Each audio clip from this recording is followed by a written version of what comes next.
Join the legacy of excellence at Little Flower Engineering Institute, Kalamassery, offering NCVT and ATP courses. Little Flower Engineering Institute, Kalamassery. 2014 BJP സർക്കാർ അധികാരത്തിൽ വന്നതിന് ശേഷം അവരുടെ ഏറ്റവും വലിയ അവകാശവാദമെന്നത് ഇന്ത്യയിൽ അഴിമതി ഒട്ടും തന്നെയില്ല. എല്ലാ തരത്തിലും ഞങ്ങൾ അഴിമതി തടഞ്ഞു നിർത്തുകയും ഒരു സർക്കാർ സ്ഥാപനങ്ങളിലും കേന്ദ്ര സർക്കാരിന്റെ നേരിട്ടുള്ള നിയന്ത്രണത്തിലുള്ള സ്ഥാപനങ്ങളിലും അഴിമതി നടക്കുന്നില്ല എന്നതായിരുന്നു നരേന്ദ്രമോദിയുടെ അവകാശവാദം. എന്നാൽ ഇപ്പോൾ റിസർവ് ബാങ്ക് തന്നെ പറയുന്നു വലിയ തോതിലുള്ള അഴിമതിയാണ് സെബിയിൽ നടന്നുകൊണ്ടിരിക്കുന്നത്. അതായത് നേരത്തെ മാധവി പുരിബുച്ചായിരുന്നു സെബി ചെയർപേഴ്സൺ ആയിരുന്നത്.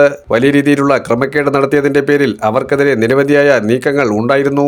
ഏറ്റവും ഒടുവിൽ നോട്ട് നിരോധനവുമായി ബന്ധപ്പെട്ട കാര്യത്തിലും നരേന്ദ്രമോദിക്ക് അമളി പറ്റിയിരിക്കുന്നു എന്നുള്ളത് റിസർവ് ബാങ്ക് ഗവർണറായ സഞ്ജയ് മൽഹോത്ര തന്നെ തുറന്നു പറയുമ്പോൾ കേന്ദ്ര സർക്കാർ വീണ്ടും നാണക്കേട് കൊണ്ട് കുനിയുകയാണ്. കാരണം 2000 രൂപയുടെ നോട്ട് നിരോധനം ഉൾപ്പെടെ രണ്ടാം ഘട്ടത്തിൽ വരുമ്പോൾ അതും ഈ രാജ്യത്ത് കള്ളനോട്ട് പിടിച്ചെടുക്കാൻ വേണ്ടിയുള്ള ഏറ്റവും വലിയ സ്രോതസ്സാണ് എന്ന് പറഞ്ഞത് കബളിപ്പിക്കൽ മാർഗം തന്നെയായിരുന്നു. ഈ രാജ്യത്തെ 2% താഴെയുള്ള 2000 നോട്ടുകൾ സർക്കുലേറ്റ് ചെയ്യുന്നത് ഇതുവരെയും നിർത്തലാക്കിയിട്ടില്ല എന്നുള്ള റിസർവ് ബാങ്കിന്റെ അവകാശവാദങ്ങൾ കണക്ക് സഹിതമാണ് സഞ്ജയ് മൽഹോത്ര പറഞ്ഞിരിക്കുന്നത്. നേരത്തെ മുൻ ഗവർണറായിരുന്ന രഘുറാം രാജൻ BJPയുടെ നോട്ട് നിരോധന നയത്തെ ശക്തമായി എതിർക്കുകയും ചെയ്തിരുന്നു. ആ വിഷയത്തിൽ നരേന്ദ്രമോദിക്ക് കണക്കുകൂട്ടൽ തെറ്റി. കോർപ്പറേറ്റുകളുടെ പൊതുകടങ്ങൾ എഴുതിത്തള്ളിക്കൊണ്ടുള്ള നീക്കങ്ങളാണ് നടത്തിയത്.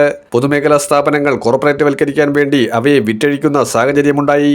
LIC പോലുള്ള പൊതുമേഖലാ സ്ഥാപനങ്ങളിലെ നിക്ഷേപം സ്വകാര്യ വ്യക്തികൾക്ക് കൈമാറാനുള്ള നയങ്ങളാണ് കഴിഞ്ഞ കുറേയധികം നാളുകളായി ധനകാര്യ മന്ത്രാലയം നടപ്പിലാക്കിക്കൊണ്ടിരിക്കുന്നത്. ഇന്ത്യ കണ്ടിട്ടുള്ളതിൽ വെച്ച് തന്നെ ഏറ്റവും മോശം ധനകാര്യമന്ത്രി എന്ന ഖ്യാതി നിർമ്മല സീതാരാമൻ നേടിക്കഴിഞ്ഞിരിക്കുന്നു. ഇതാണ് പ്രതിപക്ഷം ഒന്നടങ്കം പറയുന്നത്. രാഹുൽ ഗാന്ധി പ്രതിപക്ഷ നേതാവായിരിക്കുമ്പോൾ നിർമ്മല സീതാരാമൻ കുറേയധികം പരാമർശങ്ങൾ അദ്ദേഹത്തിനെതിരെ ചൊരിഞ്ഞുകൊണ്ടേയിരുന്നു. രാഹുൽ ഗാന്ധി നിർമ്മല സീതാരാമന്റെ ബജറ്റുകളെ വിമർശിക്കുമ്പോൾ അവർ പറയുന്നത് നിങ്ങളുടെ സർക്കാർ എന്ത് നയമാണ് രൂപീകരിച്ചത് എന്നുള്ളതാണ്. താരതമ്യം നടത്താനാണ് അവർ ഉദ്ദേശിക്കുന്നത്, അല്ലാതെ മികച്ചത് എന്നുള്ള രീതിയിലേക്കല്ല അവരുടെ സിദ്ധാന്തങ്ങൾ. ഈ രാജ്യത്ത് മൻമോഹൻ സിംഗിന്റെ സർക്കാർ അദ്ദേഹം ധനകാര്യമന്ത്രിയായിരുന്നപ്പോഴും അദ്ദേഹം പ്രധാനമന്ത്രിയായിരുന്നപ്പോഴും ഇന്ത്യയുടെ സാമ്പത്തിക ഭദ്രത എങ്ങനെ കാത്തുസൂക്ഷിച്ചു എന്നുള്ളത് ലോകത്തിന് തന്നെ മാതൃകയാണ്. അത് അദ്ദേഹത്തിന്റെ മരണാനന്തരമെങ്കിലും നരേന്ദ്രമോദി തുറന്നു പറയാൻ തയ്യാറായി എന്നുള്ളതാണ് എടുത്തു പറയേണ്ടത്. ഇവിടെ റിസർവ് ബാങ്ക് കൃത്യമായ കണക്കുകൾ പുറത്തുവിടുന്നതിനനുസരിച്ച് നോട്ട് നിരോധനം പൂർണ്ണമായും വിജയകരമല്ല. അതുവഴി വീണ്ടും കള്ളപ്പണം കുമിഞ്ഞുകൂടുന്നു എന്നുള്ള റിപ്പോർട്ടുകളാണ് പുറത്തുവരുന്നത്. മാത്രമല്ല നികുതി അടയ്ക്കാത്ത വലിയ തോതിലുള്ള സർക്കുലേഷൻ ഇപ്പോഴും രാജ്യത്തുണ്ട്.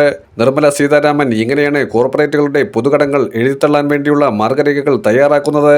അതുവഴി എന്തുമാത്രം ഇലക്ട്രൽ ബോണ്ട് വഴിയുള്ള അഴിമതിയാണ് നടക്കുന്നത് എന്നതുൾപ്പെടെയുള്ള കാര്യങ്ങളാണ് ഇപ്പോൾ സഞ്ജയ് മൽഹോത്ര വെളിച്ചത്ത് കൊണ്ടുവരാൻ ശ്രമിക്കുന്നതും. സഞ്ജയ് മൽഹോത്രയുടെ ജീവൻ ആപത്തിൽ തന്നെയാണ്. ഒരുപക്ഷെ കേന്ദ്ര സർക്കാരിനെതിരെ പറയുന്നത് കൊണ്ട് അത് വലിയ രീതിയിൽ ബുദ്ധിമുട്ടായി മാറിയേക്കാം.